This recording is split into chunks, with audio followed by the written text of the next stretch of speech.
Everyone programme में आगे बढ़ते हैं। हम अपने प्रोग्राम के लास्ट सेगमेंट में मौजूद हैं। लास्ट सेगमेंट में हम बात करेंगे हद तक इज्जत कानून के हवाले से। हमारे साथ स्टूडियो में मौजूद हैं जाहिद जावेद भट्ट साहब। अस्सलाम वालेकुम सर, कैसे हैं आप? बहुत शुक्रिया प्रोग्राम में आने के लिए। सर, आप हमें बताएंगे हद तक इज्जत कानून बेसिकली क्या है?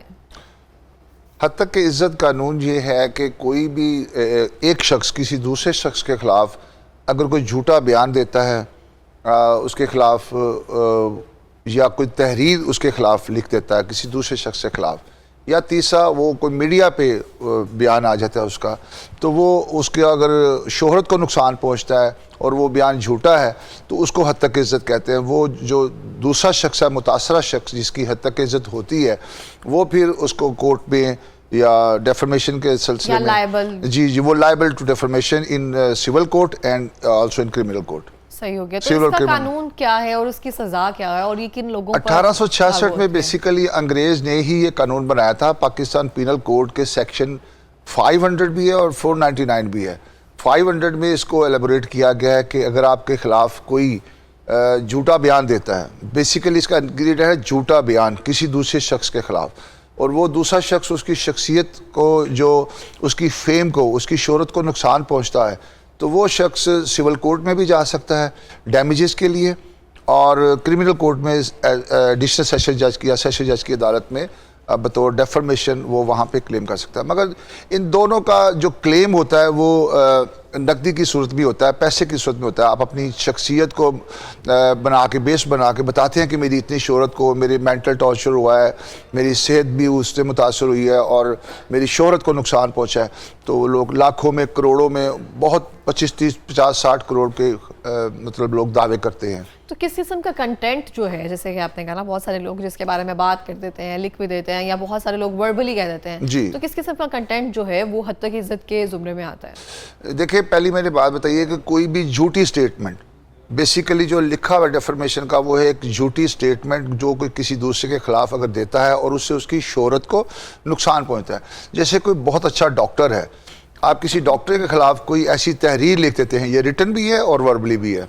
अगर किसी डॉक्टर के खिलाफ, किसी इंजीनियर के खिलाफ, जो किसी उसकी कोई इजाद है, कोई इसकी फनपारा है, जैसे किसी आर्टिस्ट का है, आप उसको मसख कर देते हैं, ख़राब कर देते हैं, या उसको मिसयूज़ करते हैं मिसाल के तौर पे, तो वो ये सारा वो उसके ज़िम्मे में आता है कि उसने उसका जो पीस ऑफ आर्ट है वो ख़राब किया है और उसको मसख किया है। या वो डॉक्टर है, उसकी जो उन्होंने कोई ऐसा अच्छा उनकी शोहरत चल रही है, बहुत मशहूर डॉक्टर है, और उनके खिलाफ आपने कोई ऐसी डेफेमेटरी स्टेटमेंट दे दी है। हम बैठे हुए किसी प्रोडक्ट के बारे में बात कर सकते हैं कि उस प्रोडक्ट ने इस तरह से किया है या इस प्रोडक्ट के नुकसानात ये हैं जी, प्रोडक्ट के बारे में नहीं होता, बेसिकली उस कंपनी के बारे में होता है। जैसे पेप्सी एक कंपनी है, पेप्सी के बारे में अगर आप कोई सही बात लिखते हैं या बोलते हैं तो वो तो ठीक है। अगर आपने कोई झूठी बात कही है, आपने कहा कि पेप्सी पीने से फला जो है मेरे बेटे को नुकसान हुआ है या हमारे बच्चे को नुकसान हुआ, या मुझे पीने से वो वॉमिटिंग हो गई है या कोई मुझे नुकसान हो गया है, वो आप अगर क्लेम करते हैं तो आपको वो प्रूव करना पड़ेगा, पहले मेडिकल रिपोर्ट लेकर जानी पड़ेगी, साथ दिखानी पड़ेगी। अगर नहीं तो फिर वो उल्टा भी पड़ सकता है आप पे। अगर किसी आप बड़ी कंपनी के खिलाफ कर देते हैं तो बाहर के ममालिक में ये मतलब आम है। सिविल में जब हम पढ़ते थे तो इसको टॉर्ट कहते थे। टॉर्ट एक सिविल डिसऑर्डर होता है ना, जैसे एक आप सिविलियन हैं और आपके सिविल राइट्स हैं, तो उसके जो अगेंस्ट कोई काम करता है तो उसको टॉर्ट के ज़ुमरे में आता है। हमारा एक पूरा पेपर होता था 100 नंबर का, टॉर्ट का पेपर। तो वो लोग बाहर के ममालिक में तो ये बहुत आम है, कंपनीज़ के ख़िलाफ़, दूसरों के किसी प्रोडक्ट के ख़िलाफ़, या कोई अगर किसी को कोई नुकसान पहुँचता है, किसी के घर के बाहर कोई शहरी है, उसके राइट्स हैं, उसके घर के आगे कोई ऐसी इलीगैलिटी हो रही है, कोई जिससे उसको तकलीफ हो रही है, तो वो इस तरह के सिविल के टॉर्ट के दावे वो करते हैं। तो सोशल मीडिया पर ऐसी बेपनाह शिकायतें हैं जिनका अभी तक कोई अजाला नहीं किया गया, तो उस हवाले से क्या कहेंगे? जी, सबसे पहले तो ये 2002 में इसका कानून बना था, उसके बाद पंजाब में ये 2016 में पीका एक्ट भी आ गया, और 2024 में भी एक लॉ फिर उसको रिफॉर्म किया गया पीका को। पीका का मतलब है prevention of electronic crime act. तो ये पीका के जो है वो ये है कि सोशल मीडिया में अगर आप कोई किसी के खिलाफ कोई पोस्ट लगा देते हैं, कोई गलत पोस्ट, किसी की तस्वीर बना के या उसका कार्टून बना के जैसे कोई लगा देते हैं, और उसकी शोहरत मुतासिर होती है, तो वो शख्स भी डेफर्मेशन का दावा कर सकता है। और पीका में तो अब पकड़ धकड़ भी शुरू हो गई है, पीका में तो बहुत सख्ती हो गई है। मगर पीका चूँकि अब उसको पीका को भी मेरे ख्याल में मैं समझता हूँ मिसयूज़ किया जा रहा है सियासी तौर पे और अपने मुखालिफ हरीफ के मुकाबले में। अब सियासत में अगर कोई बंदा पार्लियामेंट में तकरीर कर रहा है या किसी ने कोई स्टेटमेंट दी है तो वो अगर ठीक है तो उसमें तो वो नहीं आता। दो चीज़ें ऐसी हैं कि अगर आपने कोई कोर्ट में स्टेटमेंट दी है और या आपने असम्बली में किसी फोरम पे कोई बात की है तो वो ये डेफर्मेशन या पीका के ज़ुमरे में नहीं आना चाहिए और नहीं आता भी है। मगर हमारे यहाँ पर देखा गया कि कोई ज़रा सी कोई बात कह देता है, कोई गलत पोस्ट लगा देता है तो FIA वाले, FIA को अथॉरिटी है इसके बारे में जिसको हम वो कहते हैं साइबर क्राइम जिसे कहते हैं, उसमें आ जाता है, फिर वो उसको पकड़ धकड़ शुरू कर देते हैं। बहुत सारी तंजीमें, बहुत सारे जो मतलब अदारे हैं इस चीज़ के ख़िलाफ़ काम कर रहे हैं कि जो पीका कानून है ये गलत है, क्योंकि इसमें आपकी जो फंडामेंटल राइट्स है ना, आज़ादी हक राय, अपनी राय को आज़ादाना तौर पे इस्तेमाल करना, फ्रीडम ऑफ स्पीच, तो ये बेसिकली स्पीड ऑफ जो है ना, sorry, right of speech, freedom of speech जो है ये उस पर कदगन है ना कि आप किसी के खिलाफ कोई बात कर ही नहीं सकते। अगर कोई बुरा भी है आपने उसके बारे में बता दिया है तो वो आपको पकड़ने के लिए आ जाते हैं कि आपने ये बोला ही क्यों है। इस कानून पर अमल दरामद कितना हो रहा है? सिर्फ पकड़ने तक है या उसके बाद उसको कोई उस तरह से पनिश भी किया जाता है ताकि दूसरे लोगों के बारे में परहेज किया जाए? बहुत ज़्यादा सेलिब्रिटीज़ हैं या बहुत सारे ऐसे लोग हैं जो हम सोशल मीडिया पर जैसे चाहते हैं उनको कुछ ना कुछ बोल देते हैं, उनके बारे में कुछ ना कुछ बोल देते हैं, तो इस वाले से तो अमल दरामद तो नहीं होता कुछ भी। देखिए बात ये है कि अमल दरामद की जहाँ तक बात है, कानून मौजूद है, इसको आप यूज़ कर सकते हैं अगर इसको अच्छे तरीके से इस्तेमाल करें। जैसे वो एक मुहावरा है कि excess of everything is bad. दवाई भी है, खाना भी है, कानून भी है, हर चीज़ को आप जब मिस यूज़ करते हैं या एक्सेस करते हैं तो वो नुकसान देता है।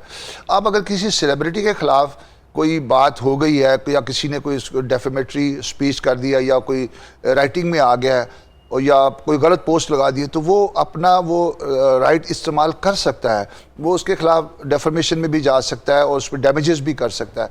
मगर मैंने नॉर्मली देखा है कि जो लोग अच्छे लोग होते हैं वो इस कामों में नहीं पड़ते, मगर इसके बिल्कुल बरक्स बाद लोग सस्ती शोहरत हासिल करने के लिए जानबूझ के लोगों को तंग करने के लिए ऐसी डेफर्मेटरी स्पीचेस कर देते हैं, डेफर्मेटरी पोस्ट लगा देते हैं उन लोगों के खिलाफ जिनकी रीच या फॉलोअर्स ज़्यादा होते हैं, जिनके फॉलोअर भी ज़्यादा होते हैं, उनकी एक अच्छी फेम होती है, तो वो फिर वो अपनी सस्ती शोहरत हासिल करने के लिए साथ में उनकी भी मशहूरी हो जाती है।